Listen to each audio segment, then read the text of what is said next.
Hello বন্ধুরা, আপনারা সবাই কেমন আছেন? আশা করি আপনারা সবাই ভালো আছেন। বন্ধুরা, আজ আমি দেখাবো গ্রাম্য পদ্ধতিতে ডিম আলুর ঝোল।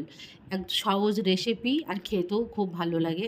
দেখুন, প্রথমে একটা কড়াই বসিয়ে দিয়ে তাতে পরিমাণ মতো সর্ষের তেল দিয়ে দিলাম। এবার আমি আগে থেকে ডিমগুলো সিদ্ধ করে রেখেছিলাম, সেগুলো কড়ার ভিতরে আমি দিয়ে দেব। দিয়ে একটু লবণ আর একটু হলুদ দিয়ে ডিমটা আমি লাল লাল করে ভেজে নেবো। বন্ধুরা, এটা খুব সহজ রেসিপি আর খেতেও ভালো লাগে। দুপুরে গরম ভাতের সঙ্গে খেয়ে দেখুন, বা রুটির সঙ্গেও খেতে পারেন, ভালো লাগবে। প্লিজ বন্ধুরা, ট্রাই করো আর সাবস্ক্রাইব করো। ফের আমার ডিমগুলো ভাজা হয়ে গেছে, এবার আমি ডিমগুলো তুলে নেব। আমার ডিমগুলো তোলা হয়ে গেল। দেখুন আমি লাল লাল করে কীভাবে ভেজে নিয়েছি। এবার ওর ভিতরে আমি একটা শুকনো লঙ্কা ফোড়ন দিয়ে দিলাম, আর দিয়ে দেব দুটো পেঁয়াজ। একটু পেঁয়াজটাই আমি একটু বেশি দিয়েছি, কেন ডিম আলুর ঝোল একটু পেঁয়াজ দিলেই খেতে বেশি ভালো লাগে।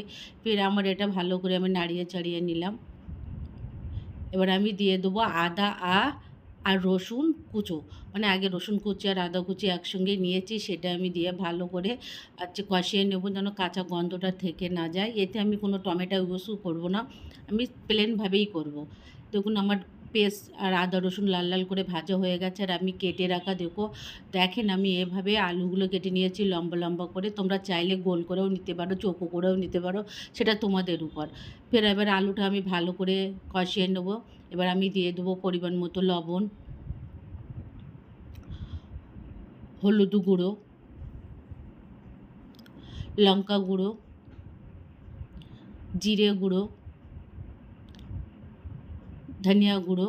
এবার এটা আমি ভালো করে কষাবো, যত কষাবে তত ভালো লাগবে। আর সাইড দিয়ে যখন তেল ছেড়ে দেবে তখন এমনি খেতেও খুব ভালো লাগবে, মাংসের মতো লাগে। এভাবে রান্না করে খেয়ে দেখুন, ভালো লাগবে। আমার কষানোটাও দেখো কত ভালো হয়েছে, কি সুন্দরভাবে আমি কষালাম। এবার আমার কষানোটা হয়ে গেছে, এর ভিতরে আমি পরিমাণ মতো জল দিয়ে দেবো।